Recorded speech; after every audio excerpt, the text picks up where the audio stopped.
What's up, everybody? Welcome back to another episode of the Cheeky Midweeky, where we are making strength and conditioning not boring anymore. And folks, this is going to be the last thing besides boring. This is the Will Ratelle episode, everybody. Okay, let's get one thing straight. First of all, check the Instagram reel that is coming out. Will and I recorded June 3rd. I've had 4 conversations prior than Will's that have not come out yet. Right now, it is August 6th. Okay. There's been conversations that I had in May that have not gotten released yet. We were releasing 3 podcast episodes a week. It was too fast. People were not able to keep up with them. So that's why we batched out and filled so much content, but then we started to fill it out just once a week. So Will's episode, yes, Will and I were going back and forth about, was I going to post it? Was I not going to post it? First of all, I thought I was going to be on his podcast at first. Okay. So let's get that straight. If you're going to fast forward through this, fast forward through it. But again, a lot of people were calling me out. Oh, post it. Like, listen, we didn't even talk about Olympic weightlifting, a majority of it. The conversation was about rotational power. And is rotational power plane specific? And the reason that I was considering not posting it was I didn't want to waste your guys' time. I didn't want it to be a boring conversation because I thought it was like, we just kept talking about the same thing. Will was like, power's not plane specific. I was like, okay, but do you believe in producing power in a specific plane? He's like, yes, I'll accept that. I was like, isn't that just semantics? And then I asked him about, do you believe in upper body strength versus lower body strength? And he's like, yes, I do. I was like, well, isn't it just strength as expressed by the upper or the lower body? So again, I thought it was a circular conversation and I was trying to spare people's time. But if everybody wants it, I will release it. It's coming out after this. I don't understand why this turned into such a big deal. Like, remember everybody wants to kind of throw shade at me about the Olympic lifts and, oh, you don't like, first of all, we still did snatches and jerks when I was at Towson. We did clean before I learned about the power complex. Also, get it straight. When I was at Iowa, I'm wearing my Iowa Strong sweatshirt, whether you're looking at it or not in the video. I was in the weight room when Brandon Sheriff hang power cleaned 443 for a triple. He did it for 4, but the 4th one was ugly. I've also been in the weight room. We had multiple skill guys cleaning 315 routinely, 335, 365. You can check the record on that. So please stop acting like I've never coached kids to clean heavy weight. Okay? Let's get the record straight on that. I just found something that I thought was more efficient in the power complex. I still believe in the power complex. But as you're going to hear in this conversation, we don't even really dive that deep into Olympic lifts. We talk about, is something power plane specific? Also, another disclaimer, Will's comments about Nick DeMarco in this episode do not reflect me or Strength Coach Network. Clearly, Will has some underlying issue with Nick. Those two can handle it. The whole reason that I didn't know that Will and I were debating. I didn't know that this was a debate. I thought we were having a conversation because the whole thing started where Will made the post, like, this sounds so childish, but you're going to hear about it in the conversation. Like, Will made a post because the guy, I forget his name, at Virginia made a post that power's plane specific. So then Will made a post saying that it's not. And then DeMarco commented on it. And then Will said, let's have a debate. Nick said no. And then I DM'd Will. I was like, hey, I'm really interested in what you have to say about it. Like, let's talk about it. And we did. And that was how it all started. And then it blew up into this thing like, oh, I'm hiding it. Again, was I going to consider posting it? Yes. Was I going to consider not posting it? Also, yes. But I was going to revisit it in about 4 weeks when I got to his episode. But y'all asked for it. Here it is. The Cheeky Midweeky is power plane specific. Well, I figured because we originally got connected because I put out that post. I think it was on the post I said, the post I what was the post on? The post was about like specific, was it specific planal power movement? Yes. Yeah. Not making a distinction between like frontal plane, transverse plane, sagittal plane, and like the power production within each plane. Because then DeMarco commented on it, which he always does. He always like makes these passive aggressive, irrelevant comments on my posts. So actually, like a while back, probably like 6 to 8 weeks ago, he did that on one of my posts, and I commented back saying, "Would you want to debate?" And then Austin Yoakum saw the comment, so then he messaged me. He's like, "Hey, do you want to do a debate with DeMarco? I'll host it." And I said, "Absolutely." And then apparently DeMarco refused or declined the option. So I was like, all right, if you're gonna comment the shit on my post, I'm gonna just like publicly call you out, saying you refuse to debate me because your positions have no merit behind them. So then that's when you messaged me and was like, "Hey, if DeMarco doesn't want to talk, I'll talk to you." So I figured, do you have a disagreement on like that specific post that you wanted to talk about, or I'm just like, curious because, like, to me, it's all right. So if you're jumping forward or up and down, sagittal plane, typically, right, up and down. If I'm doing stuff side to side, frontal plane. If I'm swinging a bat, like, so I'm curious as to. I want you to elaborate on it more, like. Because okay, is it just classified as transverse power because it's rotational power? Like, I'm super interested. Oh, I think you were doing you did a snatch or you did a clean as like sagittal power, and then you right. did you did some lateral bounding, lateral leaping, and then you swung a bat. So it's like I really would love to hear your reasoning as to why, like, to the fact that you like really don't think that swinging and is rotational power, like that's just pure power, or is it sagittal power? Like, elaborate on it. Yeah, so I just reject the concept of rotational power outright. So like I always see. Do you know who Drew McDuffie is? No, He's like he's at Virginia. I don't know him either. I just follow him on Instagram. He's like the quarterback specialist at the University of Virginia or something. He's not the only one, but he's like the main account that I would like reference talking about rotational power, because I see the term rotational power all the time, and like it has no real meaning behind it. So like if you look him up, you'll see a bunch of posts he makes discussing the training he does with the quarterbacks, and he's always referring to, this is what we do to train rotational power, as if rotational power is this distinction between power output in other contexts. And it's like you're using rotational power as this umbrella term, but there's absolutely no consistency between like various rotational movements and people who can produce power between these various rotational movements. I just reject it outright. Does that make sense? So yeah. then, What's his account number? What's his account name? Do you know? Ooh, I think you probably can just find it if you look up here. I got my phone right here. Maybe I'm saying his name wrong. Oh, that's fine because I'm typing in Drew Dan. McDuffie. Drew, not Dan. Drew. That's why. Did I say Dan? I might have read wrong. I listened wrong. I'm an idiot. Drew McDuffie. Here. Oh my God, 99.5 followers. Yeah. No, I probably said his name wrong, because I've talked about him in a YouTube video before, and I said his name wrong in YouTube video, so I have to like go correct it. But yeah, no, I just reject the concept outright. And I think within the post I said power production is always going to be context dependent. Oh, I was like, no, I'm listening to you, but like, yeah, like this video has 3.3 million views, and it's a kid. The thumbnail is a kid doing a skater squat laterally, and then like, Mm-hmm. Okay, so keep going about the power stuff. There's probably a lot of layers that I can get into that I'll probably forget to like touch on, because I speak in bullet points. But so here's one issue I have with it. What's the limiting principle when we're discussing distinctions between planes of movement and power production? You know what I mean? You can have this domino effect where you want to classify power production as frontal plane power, transverse plane power, sagittal plane power, horizontal power, vertical power, rotational power, all these different things. But then it's like, okay, what's the limiting principle?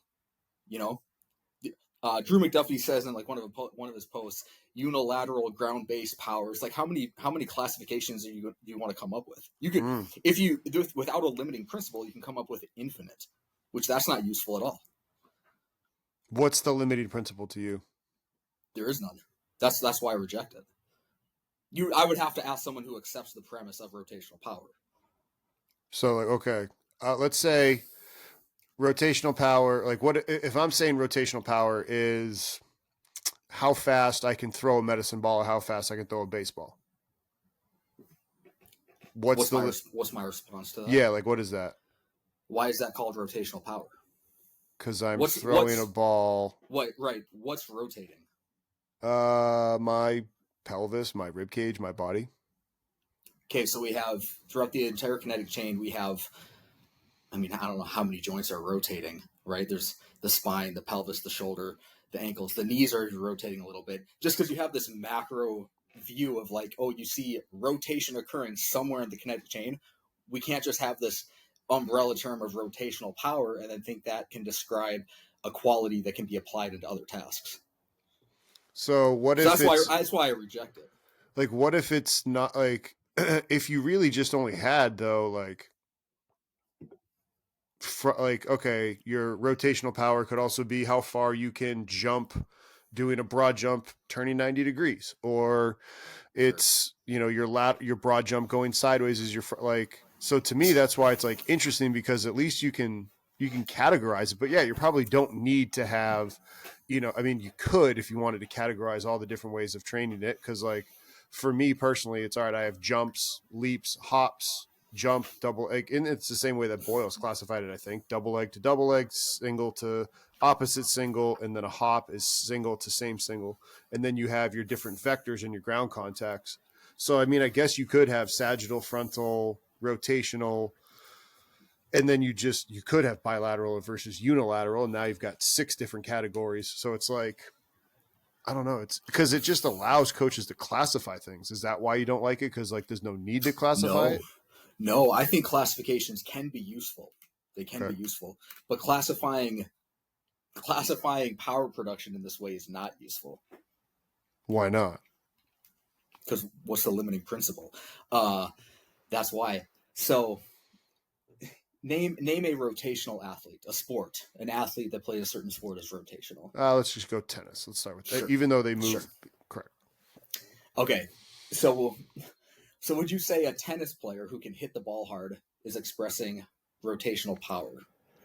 I mean, you could really be like, well, at that, like, you know, they might have been able to express it maybe truly sagittal if they're like hit, like, no, because they're still kind of like, they'll develop it rotationally, and then once the ball hits it, maybe they're kind of forward, but they're finishing their swing. So I would say yes, they're being rotational, especially when they're going to do a big serve. So I personally would probably say yes, that is rotational power.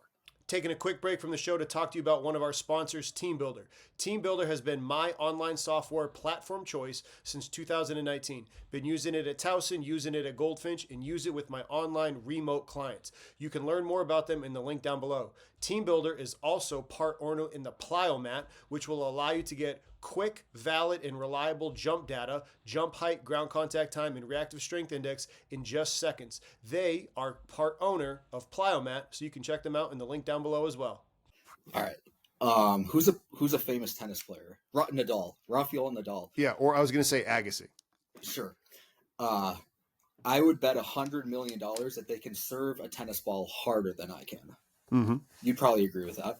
Are they? Can they produce greater power than me? Are they like a more rotational power athlete than I am? In that skill, yes, but that's a good point. Like, so how? Like, I guess that's where you get into the semantics of how are you measuring rotational power. If Right. you're measuring it by how well you can throw a medicine ball, then no. Right. So it's kind of this umbrella term that cannot be universally applied. I don't know if it's an umbrella. Like, how is it an umbrella term? That's the thing. Because we'll just go back to the Drew McDuffie thing. So he's calling. If you look at all, we don't have to like look up. Has Drew tried to talk with you, or does Drew No, I've never spoken with him. But I mean, I've gone through all of his posts. I've read all of that stuff. But he'll classify anything from that you could visually see from a macro perspective, any sort of rotation occurring up and down the kinetic chain as a rotational movement, and then he tags along power to it. And it's like that doesn't fucking mean anything. Like right here, so he's saying power. This literal post says power is plane specific. Want to express rotational power, you have to train it. Yeah, so that's probably my Instagram post was probably I probably saw that Instagram post that he made, and I just made my own post on that. But that like, concept. okay, what about the fact? Like, okay, then what about this? What about the fact that in respect to like Bondarchuk's pyramid, what you're saying could be more GPP? And I'm not saying that this is surely not a CE, and it's not a maybe you could start to call like it's probably not a SDE because that would be like throwing a heavier ball of football for if we're talking football, but like at least it's closer to the actual event. What about that? Yeah, I reject dynamic correspondence too. I Why don't is know if you that? know. No, I didn't know that. Uh, oh, I just think it's fake. It has no real meaning or application to it. How so? I'm super. I've never heard somebody say that, so that's why I'm asking. Oh, geez, I just talked to Godango about this too. I figured you guys were like familiar enough with my content that No. you knew that. All right, so if we go back to like the original criteria for dynamic correspondence, right? I think it was 5 things. I might butcher this a little bit, but it's like 5 criteria, like direction, amplitude of movement, the muscles being used, speed of movement, rate of force development. I think there's one other thing, uh, one other criteria for dynamic correspondence. Do you know what it is? I do not off the top of my Okay, head. No. yeah, we could go look it up, but it's like muscles being used is part of dynamic correspondence, right? So let's just take a rotational medicine ball throw, right? Any sort of rotational medicine ball throw. And the claim is that this exercise is going to correspond to throwing a baseball, right? So the muscles being used are what? I guess the glutes, the lats, like Obliques. all of them, right? Yeah. So you're trying to load the muscles. How many other exercises could you pick that is going to more effectively load the muscles and stimulate them more?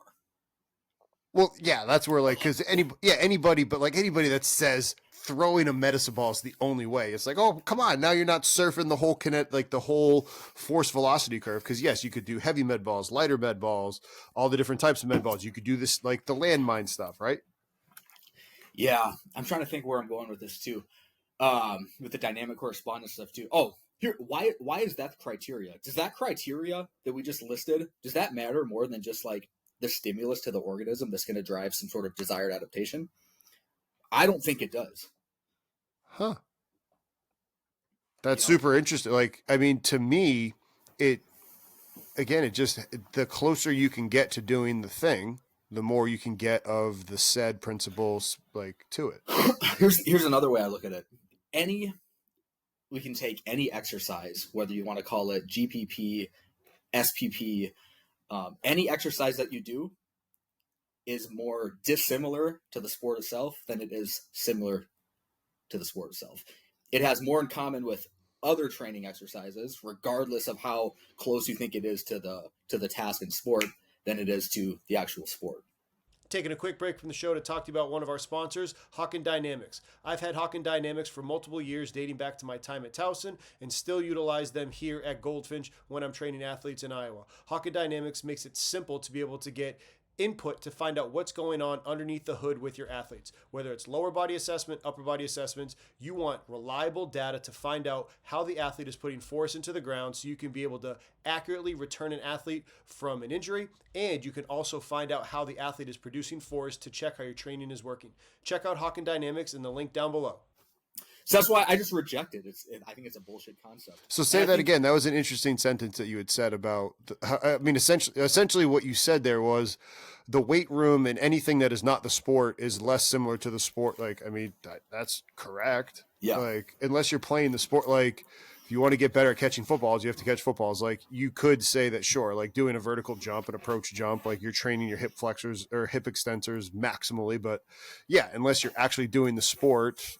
To like but then people start to dive down the rabbit hole. It's like, okay, obviously, I mean, to be really good in the weight room, all you're doing is just being a generalist at best to help the organism be a healthier person, so that way, like, blah blah blah blah blah. But yeah, to get better at sport, you got to play sport. Right. And I think there's no sense of trying to like bridge the gap with dynamic correspondence.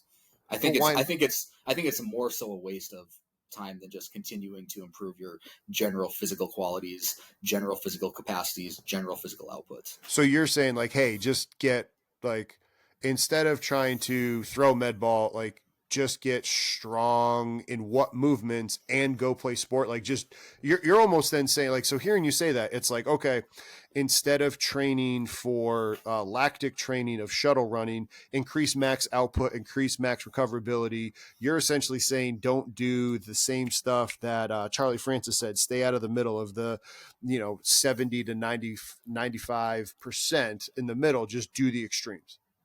Sure, you could. Yeah, I mean, I would accept that framing, I guess. Yeah.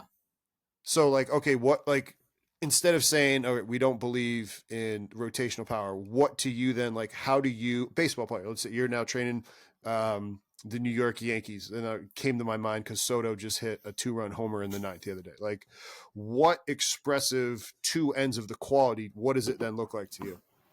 How would I train a baseball player to hit the ball harder? Baseball. Because again, I'm using like, okay, I also Yep. have a Yankees hat on right now. Anybody that's listening, so it's like, hey, baseball. Most people consider that a rotational sport. They would say a quarterback is a rotation, but I mean that's a whole nother because they run.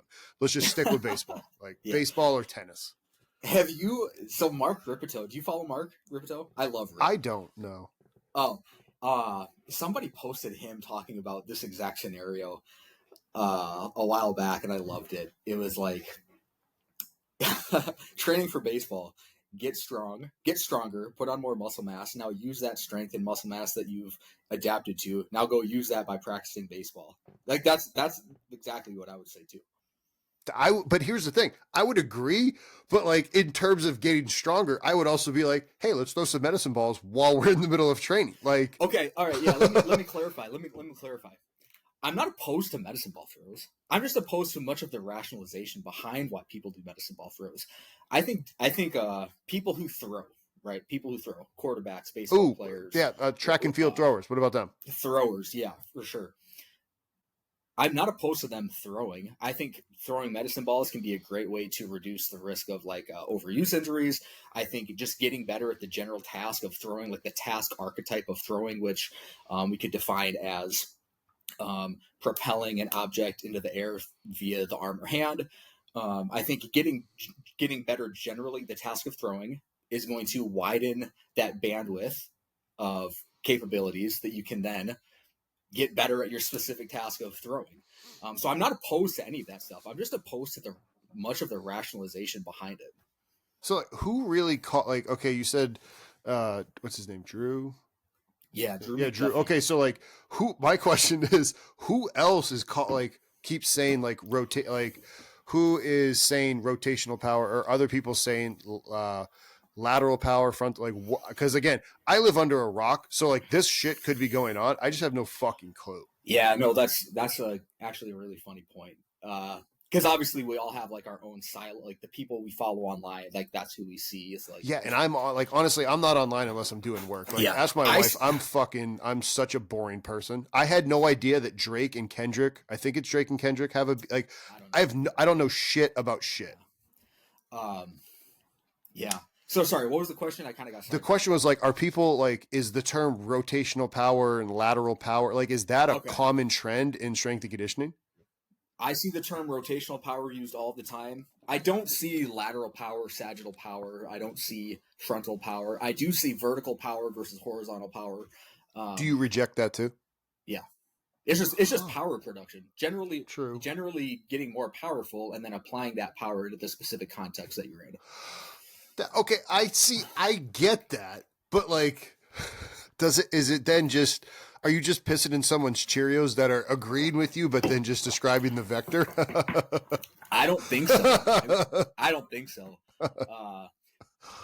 So that post that I made about like, there's no such thing as lateral power, there's no such thing as sagittal. Like that post was referring to Drew McDuffie's specific post of power is plane specific. And my response to that is, no, it's not. Power is context dependent. It depends on the context that you're in. But just because you can produce power in the transverse plane in one context, that doesn't mean that you can produce power in the transverse plane in another context. Yeah. So what you're saying is like, okay, because A golfer, a golfer. That's exactly what I was going to say. Yeah. A golfer can't. A baseball player can't automatically hit a ball further, which you would then say if the ball. Now again, what if instead of it being ball distance, what if it was club head speed? But then again, that's where it just dives into whatever you do, you're going to get good at. All right, I'm starting to understand where you're going with this, though. Okay, cool. And it's because, like, essentially, it's power is just work divided by time, right? Like, and that's what you're saying.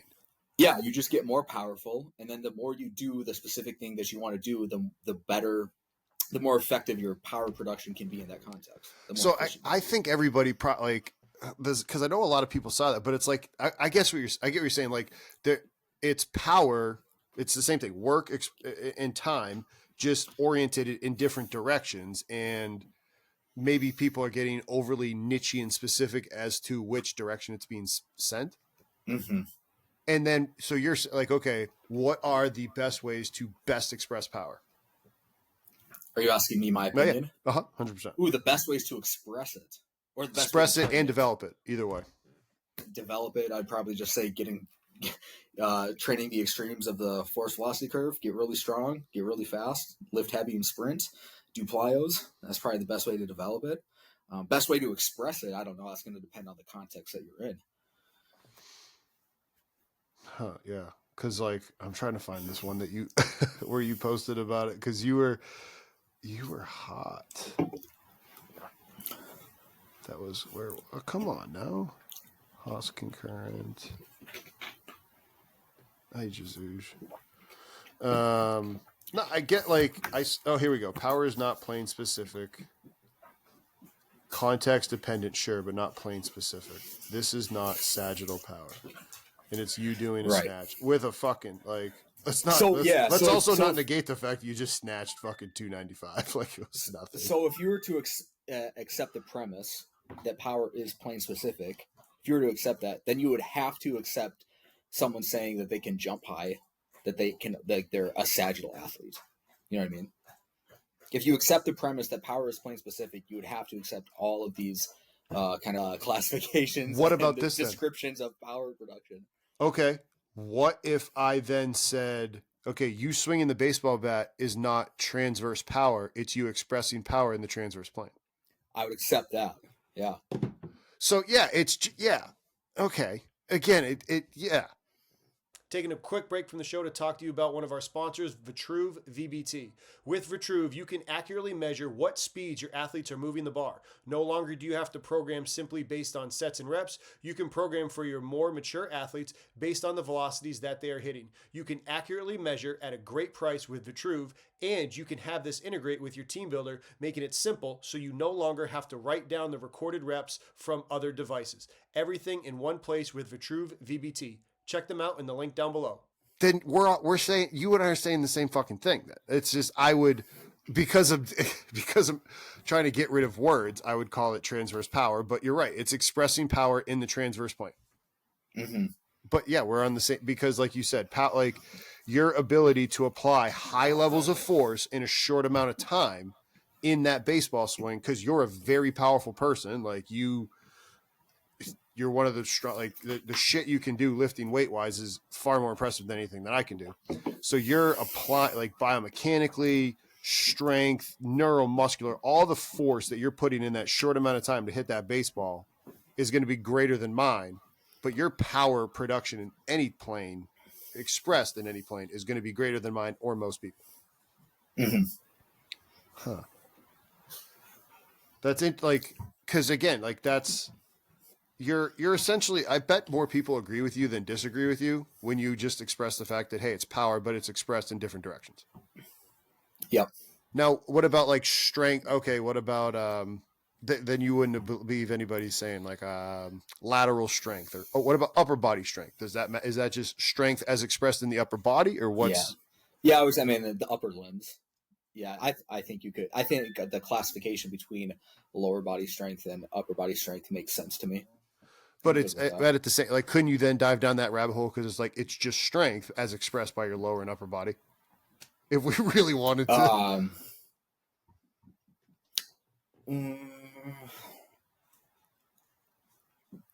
Well, geez, I don't know. Repeat that again. So isn't like, do we need to, based off what you said, where power, it's power expressed, sagittal, frontal, rotational. Do we need to then differentiate upper body strength versus lower body strength? Because it's both just strength, but it's as expressed by the upper or the lower body. Right, but those two, the distinctions between upper body and lower body actually make sense though, because you have different muscles that are being used when you're using your upper limbs versus your lower limbs. Like the distinctions actually have meaning. What about upper body versus lower body power? So it's funny you asked that. So that's part of. So I hate the term like upper body power too. Why? Because based off of what you just said, it should be okay. No. Listen. So this is part of why I'm a huge proponent of the Olympic lifts. So like upper body power, when expressed in most contexts within sports, is still upper body power is still being expressed through ground reaction forces, through the lower body, through the torso, into the limbs, right? So when people, here's my issue. A lot of people will say they're training like upper body power, and what they're doing is like a supine medicine ball toss, right? You've seen that.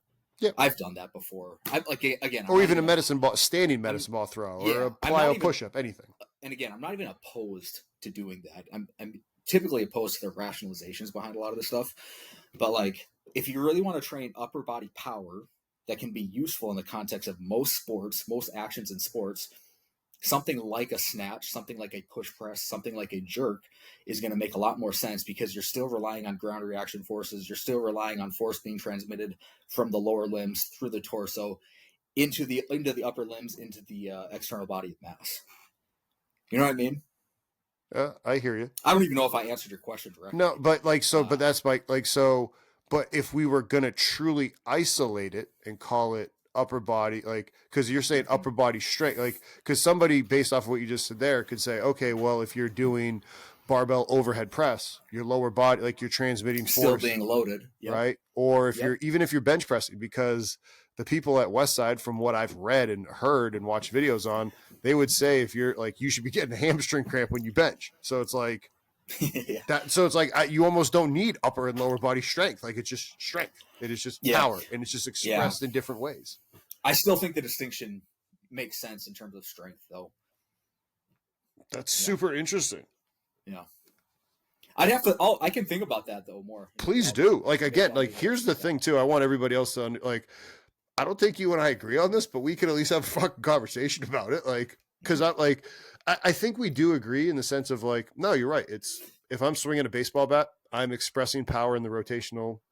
How would you? What do you think would be the most effective way to train a baseball player to hit the ball harder?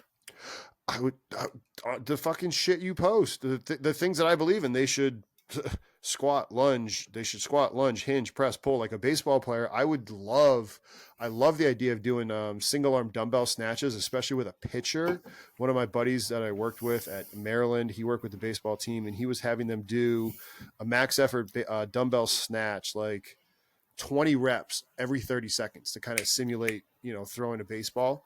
Obviously it's not in the rotational plane or whatever, but I think they should do bilateral push, bilateral lower body, unilateral lower body. They should be doing lateral and rotational lunges and movements in the weight room. They should be horizontal push, horizontal pull, vertical push, vertical pull. Their torso should be inner unit. It should be flexion, lateral flexion, anti-flexion, extension, rotation, anti-extension, like all the things is what they should do to be a robust person. Yes. And they should sprint, they should jump, and they should play baseball. Like, nothing in the weight room should detract from their ability to play baseball. And the coaches should qualitatively see things that make them look like a better mover and express new ranges of motion, and the player should feel better. And the metrics that matter in baseball should help. And I know it's messy because it's like football, but how's batting average? Are they hitting the ball further? Is exit velo change? Like, I think that's how it should kind of go personally. Yeah, no, I would totally agree with that. So here's another thing. I don't know if I mentioned this before or not, but part of the other thing I don't like about like classifying these different movements as rotational power like what Drew McDuffie, power is plane specific. If you accept that, then the implication becomes you should train rotational power, you should train lateral power, because if you accept the premise of the original statement, because if you train rotational power outside of throwing a football or throwing a baseball or whatever, that's going to lead to an improvement of, we'll just call it exit velocity of throwing a baseball. And it's like, that is not going to have a significant impact on the outcome of your sports performance at all. But then, like, that's also where, again, you don't believe in the dynamic correspondence, but also, like, just the notion of as athletes get more and more advanced, the less general trainings are not going to work for them. So, like, you might be able to eke out some further, miles per hour for a pitcher by them doing some weighted med ball throws. Do you believe that, though? I do, but I do believe that, okay, an older baseball player, like, because maybe, and that's the thing about training too, where it's like, okay, maybe it's not necessarily the fact that they were doing some med ball throws, but like, first of all, an older baseball player, they're not like to try to even get them to snatch, like they're not going to want to do it, let alone dumbbell, maybe a barbell, but like just the psychological and understanding how important the placebo and the nocebo effect is on human beings, where it's like, all right, if this dude is throwing a med ball and he likes it because he's getting the feedback and he feels like he's throwing things harder, like, fuck, half the reason of coaching is to get them to feel and to like it. Like, I did a research study at Towson and I'm working on a presentation inside Strength Coach Network for it, but we ran a study to try to figure out what had the biggest impact on vertical jump improvement or vertical jump performance. And we took like sleep, stress, hydration, all a bunch of different metrics, and we calculated it with we had different surveys that the guys took, and they jumped on a force plate, and not a single fucking one had it didn't matter. It didn't matter. Like, guys could have reported the highest number of soreness, but they jumped the best. And it's like, we're just so complex humans that it's like, all right, it's about connection and making them feel important. So like, if that baseball player feels like they're getting stronger and feels like they're throwing harder, well, shit, perception drives reality. Taking a quick break from the show to talk to you about one of our sponsors, Sleep Me. Sleep Me are the makers of the Chili Pad, which has been my bed cooling device since 2020. Chili Pad will allow you to sleep and not wake up hot anymore. This was something that I had to worry about. I used to have the air conditioning down way too low. Now, I don't have to have the air conditioning as low because my Chili Pad, my Dock Pro, keeps my bed cold at night. Check out Sleep Me, check out the Chili Pad, check out the Dock Pro in the link down below. Yeah, I don't disagree with that. Here's my issue with that is that's an argument based on circumstance, not an argument based on merit of the training stimulus. You know what I mean? Like, I totally agree. Like, so people always, like, they'll call me a simp for the Olympic lifts because I'm a proponent of them, and I understand them at a level that most people don't. But like, I don't have my softball players Olympic lift, and it's because based on the circumstances, the athletes I'm with, the time I have with them, the logistics of implementing it with this specific team, it doesn't make sense. Like, an argument based on circumstance, I'm always going to agree with anyone who makes that type of argument. But then when it comes down to like factually what is more effective, then I care. You know what I mean? Yeah, and that, like, but isn't circumstance based on factually, or right? Yeah, but circumstance applies to like the coaches, like the individual coach. It's your circumstance. So like I can't, if you make a decision as a coach and you try to you make a decision that's best for your circumstance with your team, who am I to say that decision is wrong? I'm never going to do that. But then if someone comes up with this rationalization and they say, we're doing XYZ, we're not doing ABC because of the circumstance that I'm in. But then on the back half of that explanation, they say, well, actually, XYZ is better than ABC anyways, but it's factually not. That's my issue. Huh. But then, yeah, I guess everybody could say, well, define what makes something a fact, it's right? always, well, there's objective truth and objective falsehoods. But like, God, where is it going to go with that? I forgot where I was going to go with that. Not like Here's what I was gonna say. It's anybody can always just use the cop out argument that this doesn't work for me in my situation with the athletes I'm in, the time I have, the equipment I have, the space I have. So whatever training method, Olympic lifts doesn't work for me in this situation. It's always like a cop out that no one can refute. So, and I'm never going to refute someone who says that about their system. But then if they try to shove more shit in on the back end of like, actually, even though I made an argument based on circumstance, now I'm going to tell you why what we're doing is actually factually better than what we're not doing. If that makes sense. Yeah, like, and that's just again because you're such a big proponent of the Olympic lifts. You said. I mean, that's like one really easy example to come up with. So then to you, it's get really good at the Olympic lifts, and then that'll drive expression of power, and then that will allow you to express power in the different planes of motion because of doing those movements. Sort of. So like, I think the argument for Olympic lifts, like the power argument for Olympic lifts, is really poor. So I don't ever use that one. Because again, I go back to like the stimulus that's being placed on the organism. Like I care about that more than a lot of other like quantifiable metrics on a force plate. And the stress on an organism expressed by med ball throws and lateral bounds jumps is not systemic enough, in your opinion, to cause whole change adaptation? Correct. Yeah. Yep. Huh.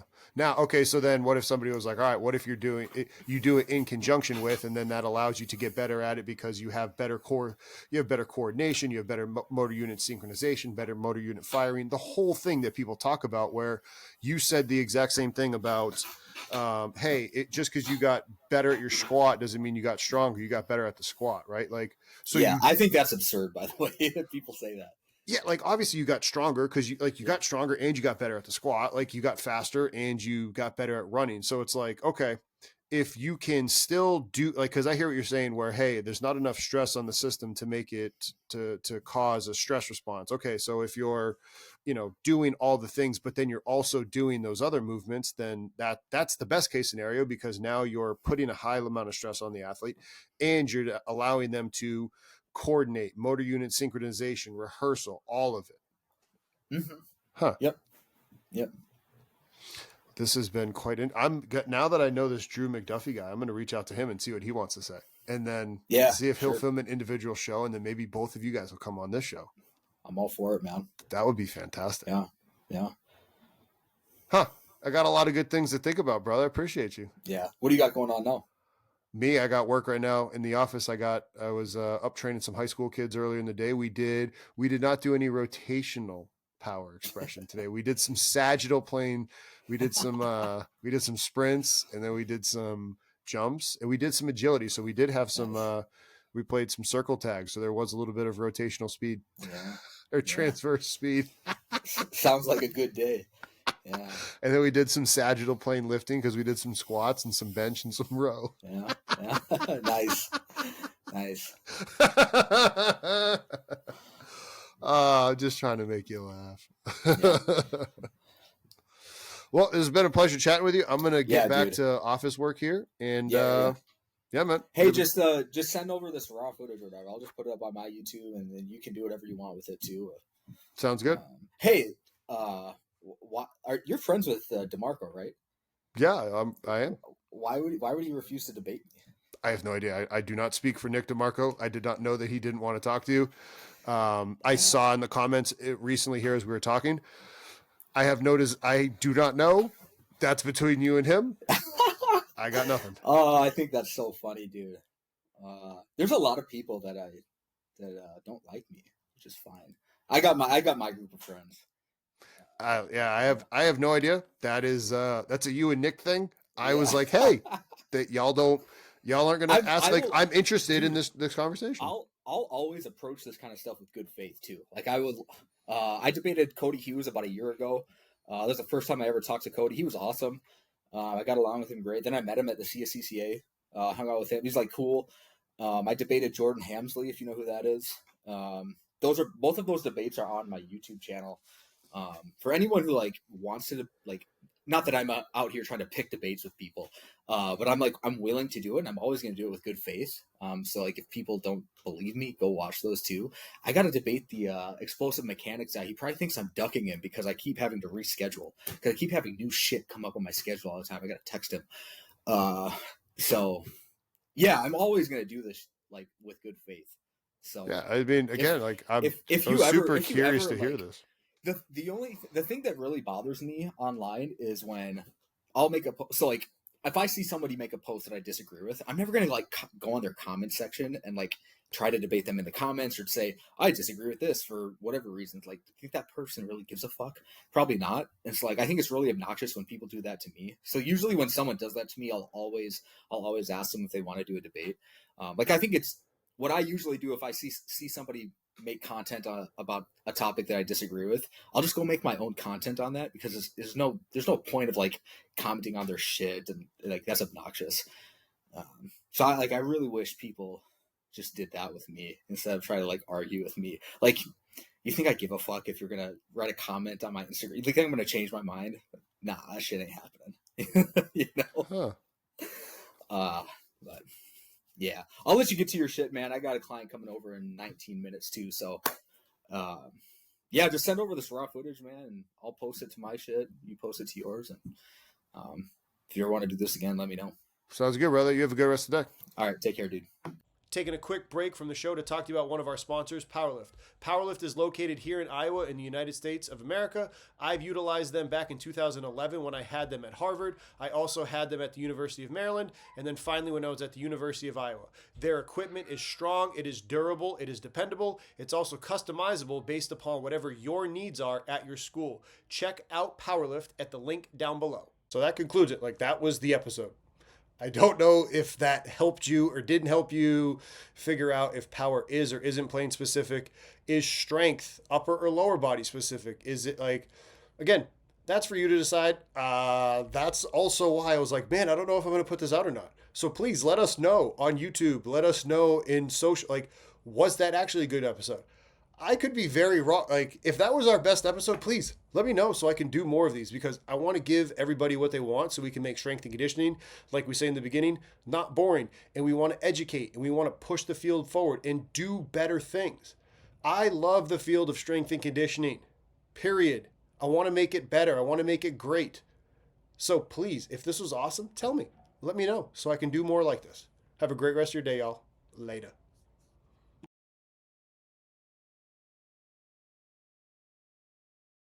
Congratulations on making it to the end of the video.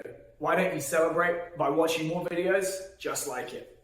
You can also help us on our quest to placate the algorithm gods by liking, sharing, subscribing, and commenting. Thank you.